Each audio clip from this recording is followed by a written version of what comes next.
As I told you at the beginning, I'm going to look at a cultural reason why many Muslims are peaceful and why Muslims may in fact be able to work together with non-Muslims to prevent Islamic terrorist attacks.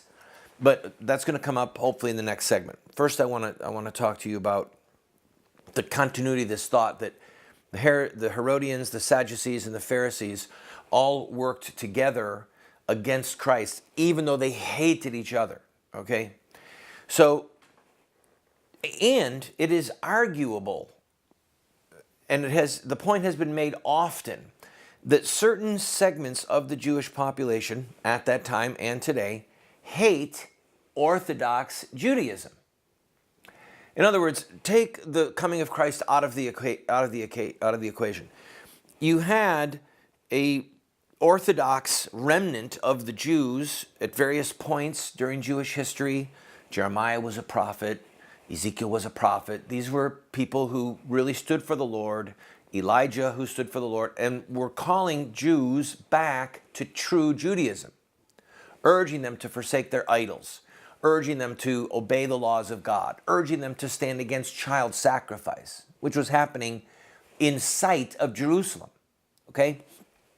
So you had a true remnant, and then you had the milquetoast, lukewarm, backslidden Jews. Same thing has happened in the Christian era with the church. Okay? And so you can have people who are Christian by baptism.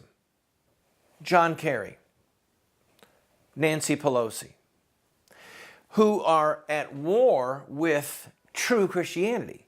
Just like you had Jews in the Old Testament who were at war with true Judaism, with the laws of God. In other words, God gave them the 10 Commandments, you shall not murder, but you had Jews who said that they believed in God, who were then corrupting their revealed religion as God gave it to them and justifying abominable crimes against man and God. You've got the same thing today. So when John Kerry spoke against these horrific murders in Paris, he never uses the word Islamic terrorism. Okay? Obama never uses the word Islamic terrorism. But Kerry quotes, puts a shout out to an imam in Paris who said that these murders were a declaration of war and that these people that were killed were martyrs for liberty or martyrs for freedom. In other words, Kerry is coddling up, and yes, I'm saying it, Kerry is coddling up to Islamic terrorists in order to help with the advance of Islam against Christianity. Because at the end of the day, Islam's stated goal is to subjugate the world to the religion of Islam. In fact, Islam means submission, okay?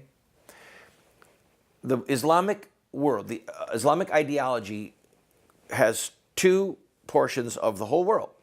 Dar al-Islam, Dar al-Harb. The house of surrender, the house of submission, Dar al-Islam, and the house of war, Dar al-Harb. Those portions of the world that have not yet bowed the knee to Islam. Christianity is the leading force against Islam and has been since the dawn of the Muslim blight. Judaism as well. Muhammad hated Jews, urged people to murder Jews in cold blood. He himself participated in the brutal murder of Jews. But it was Christianity, by virtue of its size, that was able to launch the Crusades, for example. So there is a spiritual dynamic at work with the media, with people like Nancy Pelosi and John Kerry and others, to shield Islam. Forget moderate Islam or terrorist Islam or devout or fundamentalist Islam. Forget that. To shield historic Islam from scrutiny, from criticism, from an accurate assessment of what it is because of what it was.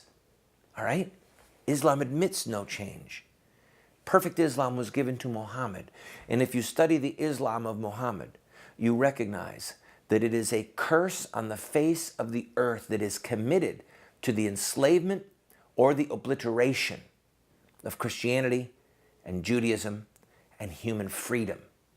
And just as the Sadducees and the Herodians and the Pharisees of Christ's day, who hated each other, banded together because they hated Christ more, so the squishy, the mealy-mouthed, the foolish, the cowardly, the haters of true Christianity today will band together with their adversaries, devout Islam, because they hate Jesus more and they hate his church more. I'll be right back. I want to talk to you about the cultural dynamic here.